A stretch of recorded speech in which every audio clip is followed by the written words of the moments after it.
There is a famous story from the Talmud about a man named Choni, and he is called Choni HaMe'agel, Choni the circle maker. And I shared the story of his unusual name with those who prayed together on Simchat Torah morning yesterday. I'll share it with you now. He's called the circle maker because when there was a drought, he was called upon to help relieve the drought. And it was thought that he had such a close relationship with God, he was such a righteous man, that God would listen to him when he prayed for rain for the people. So Choni asked God for rain, and nothing happened.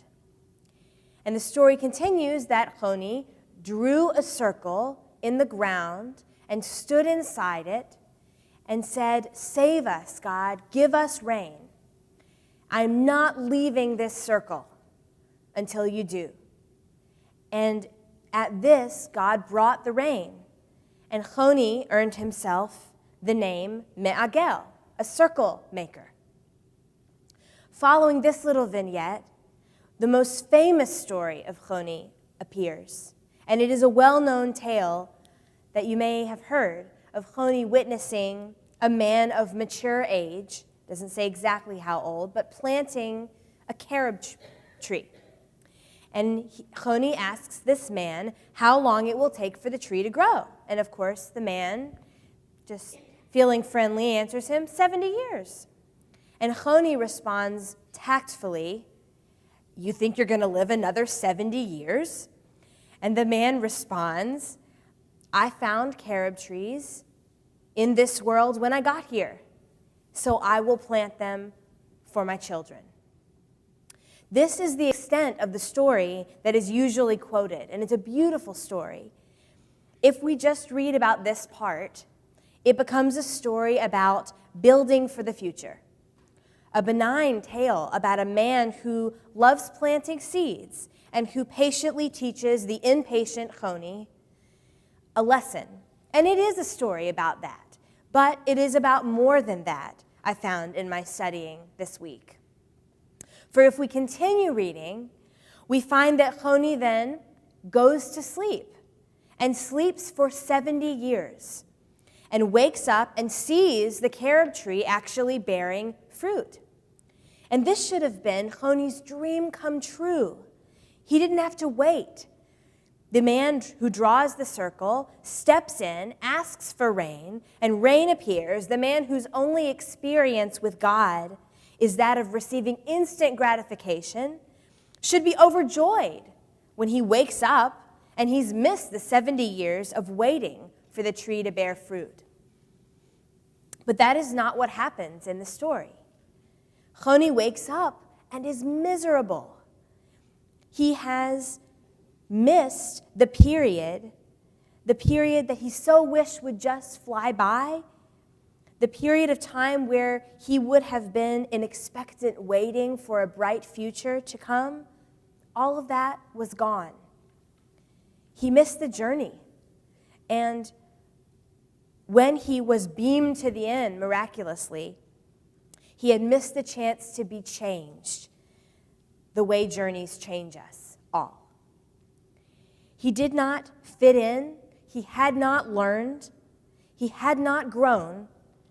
And the fruit of the tree was just not as sweet to him because of it. What does this story have to do with us tonight on Shabbat Bereshit, the first Shabbat of the new Torah cycle? When I reread this story this week, when I studied it with some of my rabbis, I realized that this is a story about appreciating the journey. In the beginning, God speaks the world into being. We talked about that. There is no reason for God to create human beings. The world is perfect without us. And there is no reason for God to be patient with human beings. For in this very parashah, Adam and Eve disobey God and are cast out of the garden in that famous story. And their son commits the first murder in the Torah. Why doesn't God just wipe everybody out then and there? I don't know why he waits till Noah. but he does. And I do know, though, that the entire story from the beginning of the Torah is about not having exactly what we want.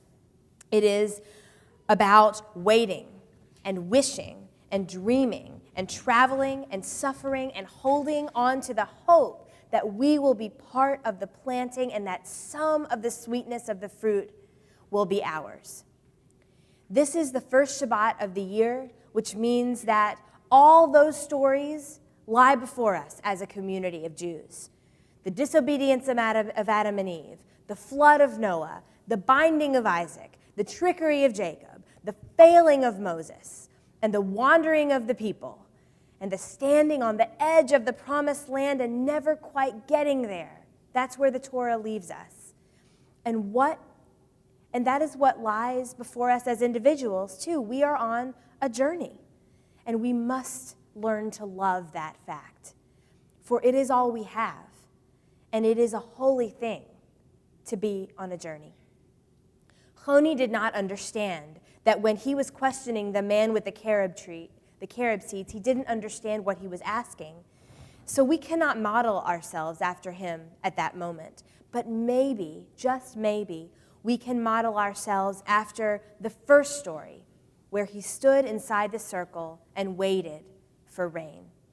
Maybe, to make our prayers real, we, like Choni, must make a circle of community and a prayer of prayers and of holidays and of Torah, a circle of Jewish life, and stand inside it and say to God, God, we are not moving from this circle until the rain comes, until the trees grow, until tomorrow is today. And maybe we'll find, like Choni does, that standing within that circle of our own making is exactly where we need to be to make our journey. The framework of this community, our circle, is the best possible place for us to travel, to pray, to dream of a better day. So my prayer for our new year on Shabbat Bereshit is this: may we, like Choni, be called circle makers. May we form a congregational circle of Jewish life in the year to come and stand within it no matter what. May we appreciate the growth that takes place here during the waiting, during the journey. And may we, like the man in the story who was planting, be an example to one another, a reminder that planting seeds is also a holy thing. It is as holy a kind of work there is, because it ensures that when the rain does come, something will grow. Chag Sameach, it's still Simchat Torah for some, and Shabbat Shalom, and I wish everyone a good year, a year full of journeying and growing.